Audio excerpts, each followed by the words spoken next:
I've seen people who've had an affair who were very ambiguous and planning on leaving. They were totally burned out, and they were having an affair because they were done with the marriage and pretty much ready to go. It was kind of an exit. Yeah, they were exiting the marriage. But one of the reasons they stayed, in the marriage was because they had kids. But there was no emotional connection. And what helped them get the emotional connection back is when they saw the one that they had hurt, saw how much they really loved them, and wanted to make it work.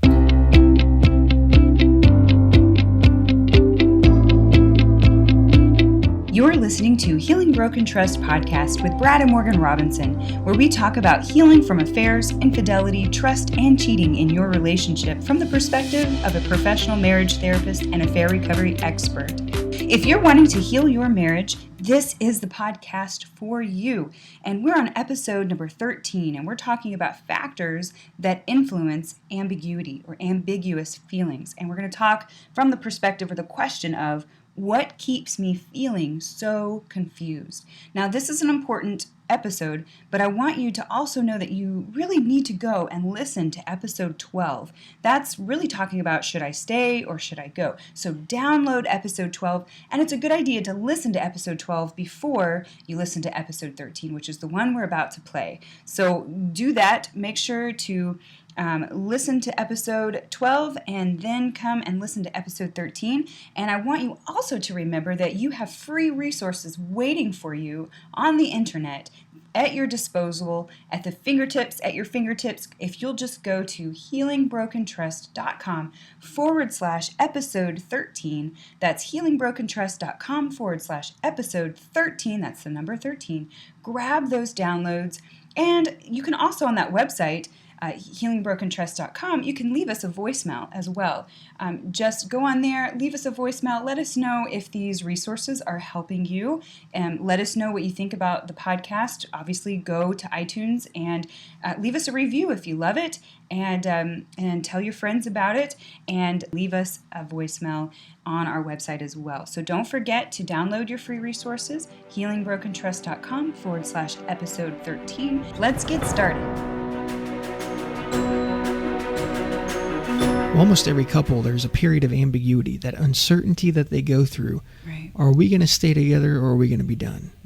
I want to spend a few moments just talking about this, the things that most affect ambiguity. And I would say on this, it's really the factors that influence uncertainty for a spouse to choose to stay and factors that affect a spouse who's going to leave. I want to just go over these because they can help save your marriage, help you guys work through this a little bit more on what the spouse who had the affair is thinking and the spouse who was betrayed, what they're considering. And these are things that I hear. By no means is this list exhaustive. I've got 20 different things here. There could easily be 40 things, but I just want to go through this. One of the things that's really important for injured spouses that affects if they want to stay or go is the amount of deception involved by the one who had the affair. The amount of deception that they use to cover their tracks. Were you lying to me face to face? I've kind of felt like something was a little off. Did you lie to your spouse, when this was happening? That's going to affect their ability to trust in their ambiguity. Kind of your blatant lies. Yeah. Did they approach you? I feel like you may be cheating. Is there everything okay between us? Oh, no, not at all. Yeah, not at all. I'm happily married. We're okay. A couple months later you find out that they have been cheating. That's going to affect your should we stay or go. Right. They're going to go back to that moment. Another one would be, if it was witnessed by the injured spouse, as it actually happened, as it physically happened, if they saw you with them, if they saw it, that could really influence their ambiguous feelings as to whether they should stay or go, or if it should even remain intact. So witnessing the event is a big one. Yeah, and Morgan, that's very important. If you actually physically saw what was happening between the two people, that's going to affect you. And what I'm talking about specifically is sex. If you saw them having sex, that's going to affect if you want to stay or go. Right. How much the injured spouse feels like they're being lied to. How much honesty is there there? That's what I'm talking about. Are you being honest with me? Do I know what honesty looks like on your face? How can I read you? How can I trust you? Right. Are you being honest with me right now? Another one would be what the marriage was like before the affair. Was there a negative cycle that was happening before you even discovered this or before it even led to an affair? Right, Brad? That's a big one. That is super important. Morgan, along with that is the uncertainty of the spouse who's been betrayed, if it will happen again. Or do they know, what kind of reassurance do they have of will it happen again? Right. As long as that is a huge question in their mind, they're going to be uncertain about staying or going. Right, especially if this wasn't the first time they discovered that you had cheated. That's a big deal. The other one, the sincerity. The seventh one, the sincerity and remorse of the involved spouse will determine the level of uncertainty about the future of the injured spouse. Yeah, Morgan, that's a very good one. Being sincere. How sincere, how remorseful are they? Do they care about me? And that really goes both ways. Because sometimes I've worked with people who had an affair, and I want to really make this really an exclamation point with what I'm trying to say here. I've seen people who've had an affair who were very ambiguous and planning on leaving. They were totally burned out, and they were having an affair because they were done with the marriage and pretty much ready to go. It was kind of an exit. Yeah, they were exiting the marriage. But one of the reasons they stayed, in the marriage was because they had kids. But there was no emotional connection. And what helped them get the emotional connection back is when they saw the one that they had hurt, saw how much they really loved them, and wanted to make it work. So when the person who had the affair saw the one they betrayed really care for them after their affair was made known, that is what helped them choose to stay in the marriage. Kind of re-engage. Yeah, and that has happened a lot. Yeah, I believe that has happened a lot.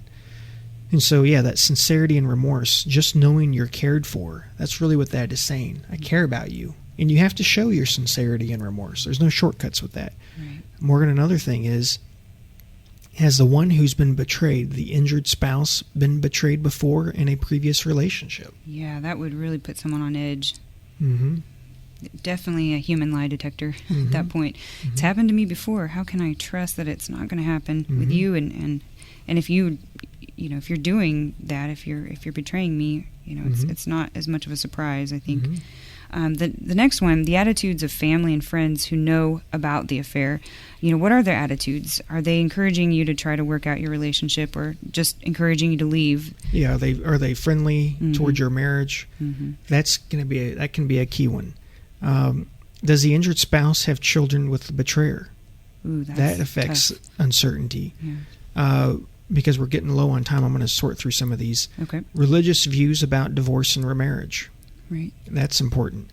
How much has a negative cycle affected the couple's ability to discuss the affair, or even feel close? So there's a negative cycle that happens before the affair, and obviously there's a negative cycle that affects a couple's ability to recover. And to discuss the affair. Right. And if the injured spouse feels like they are too old to meet someone new, they'll be more inclined to work things out. Right. That's also a factor. Another factor is, for the injured spouse, is the betrayer getting help? If they're a sex addict or a philanderer, are they getting help for this? Am I seeing some real changes inside of them?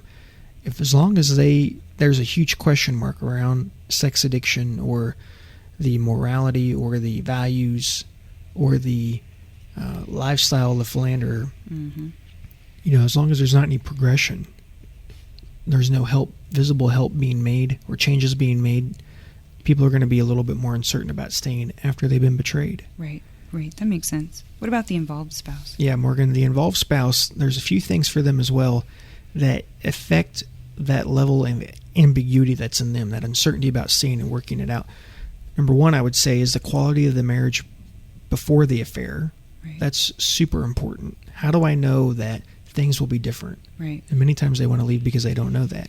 How deep was their feelings for the affair partner? Or how deep are they currently for the affair partner? Right. Some people get stuck in that limerence, which we've talked about. How long and how deep was the relationship with the affair partner? How long did this affair go on? How deep did it get? And I would even include with that is how much fighting has gone on since the affair was discovered. That's an important part of choosing to work it out, because people can really feel helpless and very hopeless. Really stuck in that negative cycle, too. Other factors that go with this is, does the betrayer have kids with their spouse at home? Does the betrayer have their own kids with their spouse who they cheated on? That's going to make them more likely to want to work it out. religious views about divorce and remarriage. And if the involved spouse feels like and this is also important, Morgan, if the involved spouse feels like they are too old to meet someone new, they'll be more inclined to work things out. Right. Right. And Morgan, this is so important for both, is both people need to know that they are cared about, that their spouse does love them, that they really are cared about. That's significant towards working this out, towards ambiguity. But those are some factors that influence ambiguity, and we've discussed the kind of the psychology of the betrayer, the mindset of someone who's having an affair, the thought process, where they're at in the marriage. Affairs do not happen almost in a bubble. Most of the time in a healthy marriage, in a good marriage.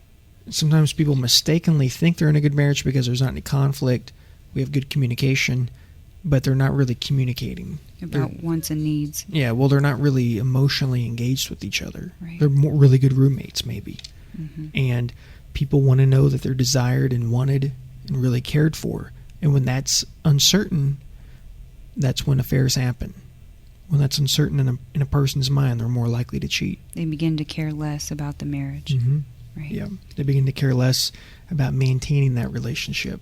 Right. For emotional reasons. And that usually happens over time, wouldn't you agree? Or could it be? It can. It depends. Okay. But it varies. Okay. Well, thank you. You've been listening to How to Recover from an Affair with Brad and Morgan Robinson. Have a great week, guys. Thanks for listening. Thanks for listening to Healing Broken Trust. If you like this episode, you can always get our show notes and more details and links to the resources we discussed at healingbrokentrust.com. Also, as long as you're online, head on over to healingbrokentrust.com/retreat for details on an upcoming one-on-one retreat with me. If you like us, please subscribe and leave a review for us on iTunes. As always, everything discussed on this podcast is either my opinion or Morgan's opinion and is not to be taken as relationship advice because I'm not your therapist, nor have I considered your personal situation as your therapist. This podcast is for your entertainment and education only, and I really do hope you've enjoyed it. See you until next time.